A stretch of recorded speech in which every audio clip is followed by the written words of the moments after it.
सतरंजीपुरा विभागात बेकायदेशीररित्या कचरा टाकला जात असल्याने परिसरातील नागरिकांना तीव्र दुर्गंधीचा त्रास सहन करावा लागत असून आरोग्याचा गंभीर धोका निर्माण झालाय।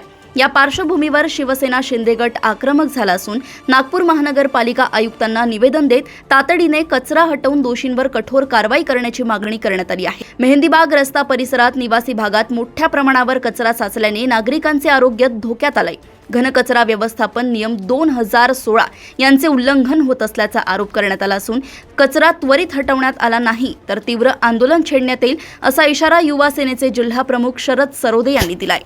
हे मेहंदीबाग रोडवर अनेक वर्षापासून तिथे म्हणजे एक डंपिंग यार्ड बनवून ठेवलेला आहे कचऱ्यांचा, जिथे लोकांच्या घरून कचरा गाड्या उचलतात आणि त्यांना काही किलोमीटरच्या दायरा दिलेला आहे, पण ते काय करतात, जसं लालगंजहून उचलला ना तिथे नेऊन टाकला, म्हणजे बाजूनी उचलतात ना तिथे डंपिंग यार्ड करतात। तिथून 100 मीटरमध्ये ते सदावर्ते स्कूल आहे, तिथे शाळा आहे, तिथे मंदिर आहे, लोकांचे रहिवासी घर आहे, तिथे दुकानं आहे, म्हणजे अशा प्रकारे यांनी घोड केलेला महानगरपालिकांनी आणि बीव्हीजीनी।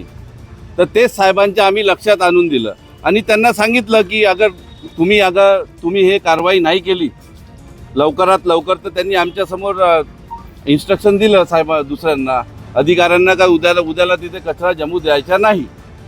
आणि आम्ही त्यांना सांगितलं का तिथे नागरिकांना त्रास झाला, त्यांच्या स्वास्थ्याला त्रास झाला, काही झालं तर मग आम्ही तिथे गाडी येऊ देणार नाही। मग आम्हाला गाडी फोडावी लागले तरी चालेल, नागरिकासाठी जनतेसाठी अंगावर केस घ्यायला लागले तरी चालेल, कारण की आम्ही माननीय श्री एकनाथ शिंदे साहेबांचे शिवसैनिक आहे। आम्ही घरी बसणारे नाही।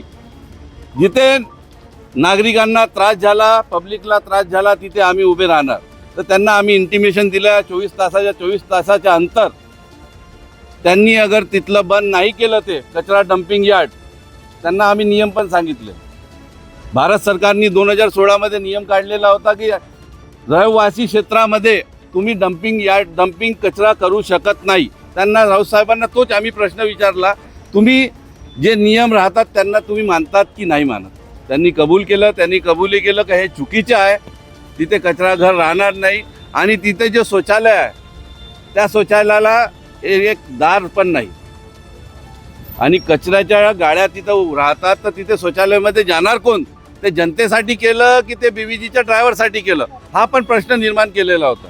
तर त्यांनी आपली चुकी मानली साहेबांनी, कारण की साहेब आता नवीन होते, तर आम्ही पण त्यांच्यावर हे नाही केलं का जे अगोदरचे अधिकारी होते आम्ही त्यांना सांगितलं की जे अगोदर अधिकारी होते ते त्यामध्ये लिप्त होते बीव्हीजीमध्ये, तर त्यांच्यावर कारवाई झाली पाहिजे आणि त्यांच्यावर कारवाई केली पाहिजे। तर त्यांनी सांगितलं की मी संपूर्ण प्रकरण बघतो आणि कारवाई करतो।